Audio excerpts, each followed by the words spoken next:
अस्सलाम वालेकुम नाजरीन, मेरा नाम अली हैदर है। आपका शुक्रगुजार हूँ आपने मेरी वीडियो देखने के लिए क्लिक किया। जी नाजरीन, आज मैं आपको इस वीडियो में बताऊंगा आज मैं आपको इस वीडियो के अंदर बताऊंगा कि ज़ाहिर जाफ़र दरिंदे ने एतराफ़ कर लिया है, एतराफ़ी बयान अपना बता दिया है। और उस एतराफ़ी बयान के अंदर इसने जो इंकशाफात किए हैं, जब इससे पूछा गया कि तुमने ये काम क्यों किया है, क्योंकि हम सब लोगों के माइंड में एक ही बात है ना, हम यही सोचते हैं कि उसने इतनी दरिंदगी दिखाई क्यों, उसने ये दरिंदगी की क्यों, उसने इतना जुल्म किया क्यों। ऐसे ही हमारे माइंड में ये सवाल आता है ना, फर्स्ट यही क्वेश्चन आता है कि उसने ये सब कुछ क्यों किया। लिहाजा जब उससे पूछा गया कि दरिंदे तुमने ये काम क्यों किया, तुमने ये इतना जुल्म क्यों किया, तो दरिंदे ने कहा कि मैंने ये काम इसलिए किया क्योंकि वो नूर मुकद्दम कहती थी कि मैं तुमसे शादी नहीं करना चाहती। आप लोग मुझे बताएं, क्या कोई किसी के साथ इस तरह करता है कि अगर कोई इनकार करती है लड़की, कोई लड़की कहती है कि मैं तुमसे शादी नहीं करना चाहती, तो उसने ठीक ही किया ना। उसने जो इनकार किया उसको पता चल गया होगा कि ये एक दरिंदा है, ये एक जालिम है, ये एक साइको है, तो उसने अच्छा ही फैसला किया था ना। वो तो सही थी कि वो नहीं शादी करना चाहती थी। अब आप किसी को क्या डंडे के जोर पे शादियां थोड़ी होती हैं। लिहाजा इस पे जब उससे पूछा गया कि तुमने ये दरिंदगी क्यों की, ये कहता जी मैंने इसलिए की क्योंकि उसने मुझसे शादी से इनकार किया था। फिर उससे पूछा गया कि फिर क्या किया तुमने, कहता जी मैंने उसको बंद कर दिया दरवाजे के अंदर, कमरे के अंदर दरवाज़ा बंद कर दिया, मैंने उसको कमरे में बंद कर दिया। और मैं आपको एक और बात बता दूं, इसकी जो थ्रेश होल्ड थी, इसकी जो दहलीज थी कमरे के अंदर, मतलब कि जो इसकी एंट्रेंस का दरवाज़ा था, वो फिंगरप्रिंट वाला था, थंब एक्सप्रेशन वाला था। उस पर आप थंब लगाते थे तो वो दरवाज़ा खुलता था, अदरवाइज नहीं खुलता था। अच्छा, तो उसके बाद इसने उसको बंद कर दिया और फिर इसने इंस्ट्रक्शंस दी। इसने अपने माली को, जान मोहम्मद को, उसके बाद अपने चौकीदार इफ्तिखार को इंस्ट्रक्शन दी और अपने गार्ड्स को कहा कि आप लोगों ने किसी को अंदर नहीं आने देना, जब तक मैं आपको नहीं कहता आप लोगों ने किसी को अंदर नहीं आने देना। उसके बाद इसने क्या किया, उसके बाद इसने जो नूर मुकद्दम का आईफोन था उसको एक कमरे से उठाया, दूसरे कमरे में जाके रख दिया, ताकि ताकि इसके साथ कोई रब्ता ना कर सके और ये किसी के साथ रब्ता ना कर सके। यानी कि एक मेंटली टॉर्च किया। पहले उसने उसके साथ किया मेंटली टॉर्च, फिर उसके बाद उसने उसके ऊपर किया फिजिकल टॉर्च, फिर उसने उसके साथ दरिंदगी की, दरिंदगी से मुराद मजीद एक्स्ट्रा टॉर्चर किया उसको। उसके बाद उसने क्या किया, उसके बाद आप सब लोगों को पता है उसने एंड पे क्या किया, ठीक है। उसके बाद उसकी गर्दनी उतार दी, जो कि बहुत बड़ा जुल्म, बहुत बड़ा जुल्म, इंतहा कर दी। ये नाजरीन जब इसने ये सारे अमल कर लिए, उसके बाद जब वो थेरेपी वर्क्स वाले लोग वहां पर पहुंचे, उनका क्या काम था, वो बेसिकली आए क्यों थे। अब तो वो बहुत मासूम बने हुए हैं ना कि हमें तो नहीं पता था, हमें तो नहीं था, हमें तो किसी चीज़ का इल्म नहीं था, हमें तो ये था कि एक पागल बंदा है उसको आपने कंट्रोल करना है, हम तो इसलिए गए थे। लेकिन मैं आपको बता दूं, ये सब लोग, वो ग्लव्स नहीं होते, वो वाइट कलर के जो हाथों में पहन के आप ग्लव्स पहन के जाते हैं जिससे किसी पे फिंगरप्रिंट्स ना आए किस चीज़ पे, ये लोग पूरी तैयारी के साथ गए थे थेरेपी वर्क्स वाले, और ये लाश को ठिकाने लगाने गए थे नूर मुकद्दम की। एक और बात मैं आपको बता दूं, जब इस दरिंदे ने ये काम कर लिया था तो इस दरिंदे ने, ज़ाहिर जाफ़र ने, अपने बाप को फ़ोन किया कि मैंने ये काम कर दिया है, मुझसे ये काम हो गया। अब इसके बाप का क्या कहना था, इसके बाप का कहना था कि तुम घबराओ नहीं, जी हाँ, तुम घबराओ नहीं, तुम फिक्र ना करो, मैंने बंदों को कह दिया है, बंदे आ रहे हैं, लाश को ठिकाने लगा देंगे। कैन यू इमेजिन कितनी ये दरिंदगी है इनके अंदर।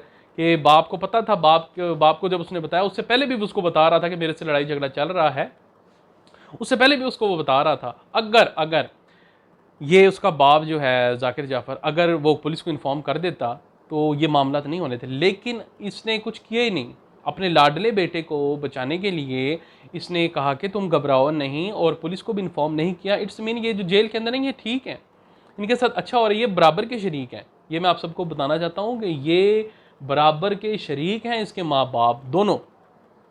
और आपको जैसे पता है कि इसकी वालदा ने ये जो हमारे होते हैं साइबर क्राइम के जो कंट्रोल करते हैं, इनसे रब्ता किया था कि आप किसी भी तरीके, उससे करने का मकसद ये था कि इसके जो बेटा है ना, इसका जो ज़ाहिर जाफ़र, उसके बहुत से शैतानी काम थे जो कि वो मंजर आम पर नहीं ला रहा है, वो जो किसी को बता नहीं रहे कि ये डार्क वेब से कितना कनेक्टेड था और ये शैतानी काम कितने करता था और ये पैसे कमाने के लिए कौन कौन से हरबे इस्तेमाल करता था, कोई नहीं बता रहा अभी।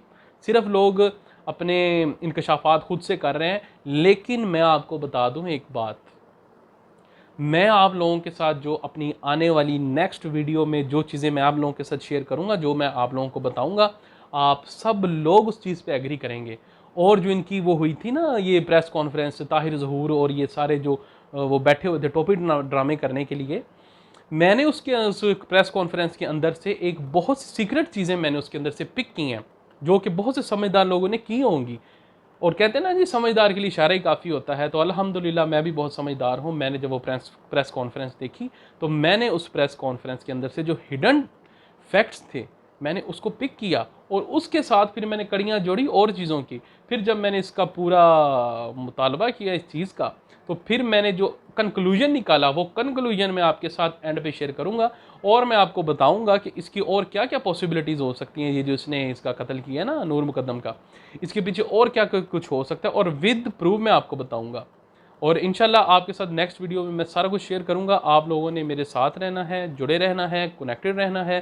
तो ये आज का अहवाल था कि इसका एतराफ़ी बयान, जो चालान जो इन्होंने जमा करवाया था ना अदालत के अंदर, वो तो एक इस तरह का था जैसे कि इतने सारे सफ़े भर के आप जज के टेबल पर रख दो। अब वो जज है, वो कोई स्टूडेंट तो नहीं है कि वो किताबें खोल के बैठ जाएगा और एक एक चीज़ को पढ़ने बैठ जाएगा कि हाँ जी इसके अंदर ये था, अब ये हुआ वो एक कंटेंट लिस्ट होती है, इंडेक्स होता है, उसके अंदर आप लोगों ने पूरा, जब आप किस जज को चालान दे रहे हो, आप पूरी उसकी डिटेल दे रहे हो, तो उसको बताना चाहिए कि इस पेज पे ये है, इस पेज पे ये है कि नहीं। और मैं आपको एक और बात बता दूं कि अभी तक ये जो चालान जमा करवाया है उसके अंदर दो चीज़ें अभी भी नहीं है। जैसा कि लैपटॉप का डाटा उसके अंदर अभी मेंशन नहीं किया गया, नूर मुकद्दम के जो आईफोन था उसका डाटा अभी उसके अंदर नहीं वो मेंशन किया गया। तो अभी ये अधूरा चालान है। तो जब ये पूरा होगा उसके बाद ही पता चलेगा। और मैं आपको एक और बात बता दूं, ये नूर मुकद्दम का जब वो डीएनए हुआ और ये सारा कुछ हुआ, तो उसका जब पेट के अंदर से उन्होंने जब देखा डॉक्टर्स ने, तो कोई भी ऐसी नशावर चीज़ नहीं निकली कि जिससे साबित हो कि वो नशा करती थी उसके साथ बैठ के, या वो कोई उसी तरह की एडिक्ट थी। लेकिन नहीं, उस दिन भी उसने कोई नशा नहीं किया हुआ था। उसके अंदर से फोरेंसिक डीएनए से कोई चीज़ साबित नहीं हुई कि उसने कोई नशावर चीज़ इस्तेमाल की थी या उसने उसको नशा करवाया था। इवन कि ये दरिंदा भी नशे में नहीं था जब इसको पकड़ा, ये अपने होशो हवास में था। ये जो नूर मुकद्दम की करैक्टर असैसिनेशन करते हैं ना लोग, उसको कहते हैं कि ये बहुत गलत थी, इसके साथ रिलेशन में थी, ये सब झूठ बोलते हैं। वो एक बहुत अच्छी लड़की थी, मुझे नहीं लगता कि उसने कोई, आप मुझे बताएं, कॉमन सेंस की बात है कि वो उसके साथ शादी के लिए, जैसे वो कहता है कि मैं इसके साथ शादी करना चाहता था। जब एक बंदे को किसी अपनी गर्लफ्रेंड से या जिसकी सारी रिक्वायरमेंट्स पूरी होती है, तो फिर वो शादी क्यों करेगा? वो इसीलिए उसको फोर्स कर रहा था ना कि मैं तुमसे शादी करूंगा, शादी करना चाहता हूँ, या तुम मेरे साथ शादी कर लो। इसलिए फोर्स करता था ना, कि क्योंकि उसका कोई ऐसा वैसा चक्कर नहीं था उसके साथ। कॉमन सेंस की बात है ये। तो मुझे नहीं लगता कि उसका कोई आपस में, ये जो जितनी भी अफवाहें उड़ी थी स्टार्ट में कि इसने, ये इनका रिलेशन था, ये दोनों मिले हुए थे आपस में, इनके बड़े गहरे गूढ़े ताल्लुकात थे, जी ऐसा कोई बात नहीं, ऐसे कोई मामलात नहीं। सब कैरेक्टर असैसिनेशन कर रहे हैं उसकी, नूर मुकद्दम की, और उसको बुरा भला बनाने की कोशिश की जाती थी। ऐसा ऐसा सारे फैक्ट्स जो हैं वो सारे सामने आ जाएंगे, सारी बातें खुल जाएंगी, ईच एंड एवरीथिंग साफ पता चल जाएगा। और ये जो अपना ये जो दरिंदा है, ये भी इंशाल्लाह उम्मीद करते हैं कि ये अपने अंजाम तक पहुंचेगा, बहुत मुश्किल से। क्योंकि जैसे कि वज़ीर आज़म ने नोटिस लिया था पर्सनली खुद, लेकिन अभी तक कोई दबाव नहीं डाला जा रहा।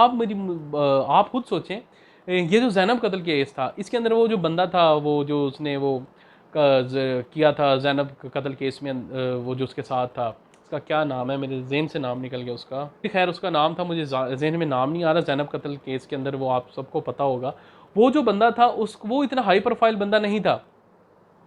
वो इतना हाई प्रोफाइल नहीं था। उसको पुलिस वालों ने अपनी वो बहुत ज़्यादा वो उसके अंदर एफर्ट डाली, उसको फ़ौरन पकड़ भी लिया और सारे मामलात भी हो गए और उसको फांसी भी होगी। इस केस के अंदर आप देखें कि हर चीज़ आप लोगों के सामने है। और मैं आपको बता दूं, 10-12 लोग इसके अंदर गवाही देने के लिए भी तैयार हो गए हैं कि जी हम गवाही देंगे। और ज़्यादातर मोस्टली इसके अंदर जो गवाही देने के लिए तैयार हुए हैं वो हैं पुलिस वाले।